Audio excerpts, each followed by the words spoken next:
حضرت مالک ابن دینار رحمہ اللہ تعالیٰ نماز پڑھ رہے ہیں تو لوگ چھپ کے نماز پڑھتے، اندھیرا کر کے نماز پڑھتے. تو آپ اندھیرا کر کے نماز پڑھ رہے ہیں، چور آ گیا چوری کرنے کے لیے. چوری کرنے کے لیے جب آیا، آپ نے محسوس کیا کہ گھر میں کوئی پھر رہا ہے. آپ اندھیرے میں نماز پڑھ رہے تھے ایک سائڈ میں، جو ہی وہ قریب آیا آپ نے اس کو بازو سے پکڑ لی. آپ اس وقت رکوع میں جا رہے تھے، آپ نے اس کو پل کیا ڈاؤن، نیچے جھکا دیا. اتحیات پڑھنے کے بعد سلام پھیرا. آپ نے اسے دیکھا، ڈر گیا، کہنے لگا چھوڑیے اب کیا بات چیت کرنی، میں آپ کو کچھ نہیں کہتا، آپ مجھے کچھ نہ کہیں، مجھے جانے دیجیے. آپ فرمانے لگے ایک کنڈیشن ہے، تو چلا جا، میں تجھے جانے دوں گا، لیکن ایک کنڈیشن ہے، وہ یہ ہے کہ تو میرے ساتھ 2 رکعت نفل پڑھے گا. کہنے لگا ٹھیک، 2 رکعت نفل پڑھتا ہوں میں آپ کے ساتھ.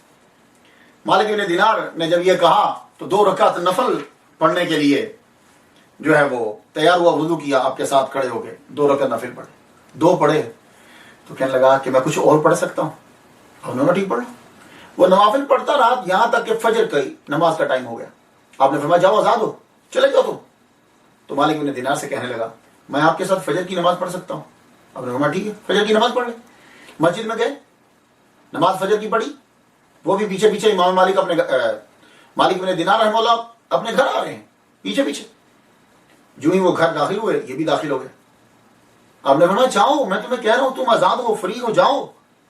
کہنے لگا دیکھو مسئلہ آپ کو بھی آتا ہوگا، مسلمان کے مسلمان پہ جو حقوق ہیں. ایک یہ ہے کہ مسلمان جب مہمان آتا ہے تو 3 دن تک اس کے گھر میں وہ مہمان رہ سکتا ہے. اور یہ آپ لوگ بھی مسئلہ یاد رکھ لیجیے، آپ کے گھر میں جو آئے 3 دن تک جو ہے آپ اس کی خدمت کریں گے. 3 دن تک مہمان ہوتا ہے، چوتھے دن نہیں. اب آپ کی مرضی، آپ کریں یا نہ کریں، لیکن 3 دن تک اس کی خدمت کرنا ہے.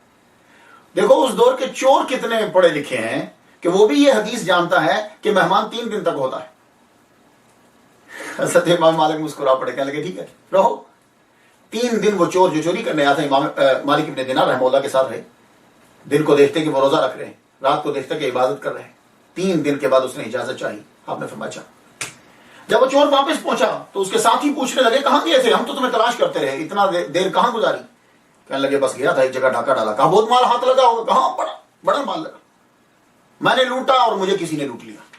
میں نے لوٹا، میں لوٹنے گیا تھا میں تو کسی نے مجھے لوٹ لیا. کہا اتنا بڑا خزانہ لیا اور کس نے لوٹا، بتاؤ ہم اس کو قتل کر دیں گے. کہا جو خزانہ مجھے ملا ہے وہ تم نہ تو واپس لے سکتے ہو، نہ تم اسے چھو سکتے ہو، نہ تم اسے دیکھ سکتے ہو. وہ ٹرائل جسٹ ایکسپیرینس، وہ تو محسوس کیا جا سکتا ہے، دل سے لیا جاتا ہے، دل میں رکھا جاتا ہے. اصل میں مالک ابن دینار رحمہ اللہ کے پاس رہا ہوں 3 دن. انہوں نے مجھے ایمان کی چاشنی دی، مجھے نماز پڑھنے کا طریقہ بتلایا، مجھے خدا کا ذکر دیا، ایمان کی حلاوت دی، مجھے روزہ سکھایا. یہ ایمان ہے جو میں ان سے لے کر آیا. سب لوگوں نے پھر اس کی وجہ سے بھی توبہ کی. تو یہ ہے مالک ابن دینار. بصرہ کے اندر ان کی قبر مبارک ہے.